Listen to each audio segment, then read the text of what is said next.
Cette prise de conscience que beaucoup d'architectes ont aujourd'hui, naturellement, elle ne va plus être une affaire de choix pour nous et pour les maîtres d'ouvrage, puisque la réglementation, notamment la RE 2020 en France, va avoir pour objectif de nous contraindre à réduire les émissions de gaz à effet de serre d'environ 30 à 50% d'ici à 2030. Et donc, en tant qu'architecte qui concevons les bâtiments et les construisons, eh bien, nous avons naturellement une responsabilité majeure. C'est un changement de paradigme total d'un métier qui était essentiellement dominé par des sujets de technique et d'esthétique, de culture. On sait qu'en France, l'architecture dépend du ministère de la Culture. Dans ce coup, on se retrouve confronté à des défis qui n'existaient pas hier, qui est de savoir comment mesurer, par exemple, l'empreinte carbone dans notre bâtiment et arriver à les réduire. C'est aujourd'hui un changement de regard, d'attitude, de connaissance qui est fondamental et qui naturellement concerne, entre autres, les matériaux de construction du bâtiment.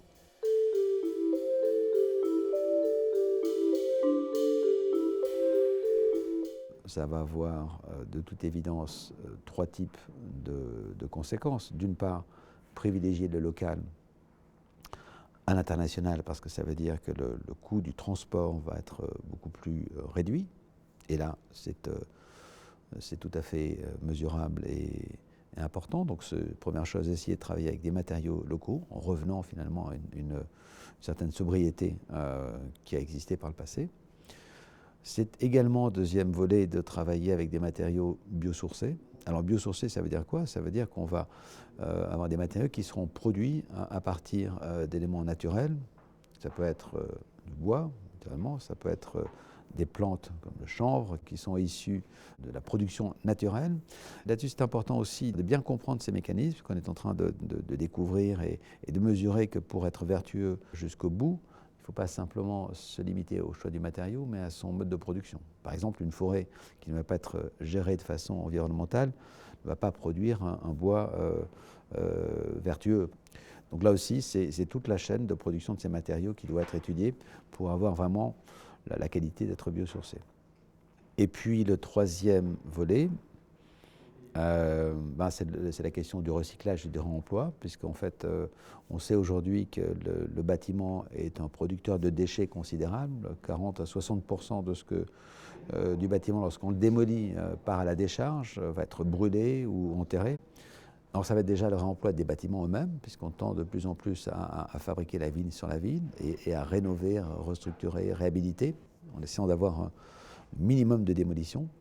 Et ensuite, dans le réemploi, alors ça c'est tout un champ qui depuis 20 années, c'est pas tout à fait nouveau, mais ça se développe très fortement aujourd'hui, de savoir comment on peut réutiliser des matériaux existants lorsqu'on déconstruit un immeuble. Donc on établit aujourd'hui des gisements, on mesure les gisements de matériaux ou d'objets qu'on va devoir recycler. Et on travaille maintenant avec des industriels pour savoir comment on peut transformer une pierre de façade en la concassant en matériaux de sol, comment on peut utiliser un fond plancher en le réhabilitant et en le réemployant dans un bâtiment neuf puisqu'il sera de toute façon recouvert de moquette. Donc c'est tout un objet de recherche appliqué assez passionnant parce qu'il relie à la fois les concepteurs, les investisseurs ou les maîtres d'ouvrage, mais aussi les industriels. Donc c'est par cette collaboration active qu'on va pouvoir réduire de manière considérable la production de matériaux neufs et d'être de plus en plus dans le réemploi. Chose qui affecte le bâtiment, mais que l'on voit aussi se développer fortement dans la mode ou dans le design. Donc on n'échappe pas à cette réflexion.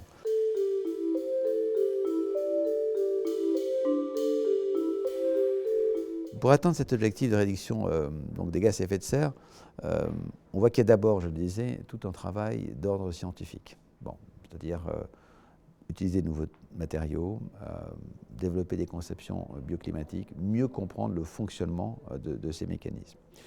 Ça, c'est un travail de recherche à dimension scientifique. Mais il y a également tout un travail que l'on doit faire, qui est d'arriver à faire comprendre, à sensibiliser les utilisateurs et aussi à développer toute une nouvelle esthétique. Ça, c'est important parce qu'aujourd'hui, en fait, on est aussi quand même guidé par des questions esthétiques et sensibles. Et donc, il ne faut pas que cette démarche-là ne soit que punitive ou restrictive. On doit inventer dans les années à venir une nouvelle esthétique qui va pouvoir rendre ce futur désirable, ces nouveaux matériaux. Et ça doit être aussi un travail de pédagogie, c'est-à-dire qu'il s'agit dans nos projets de pouvoir accompagner la formation ou faire comprendre aux utilisateurs que ces enjeux les concernent au quotidien.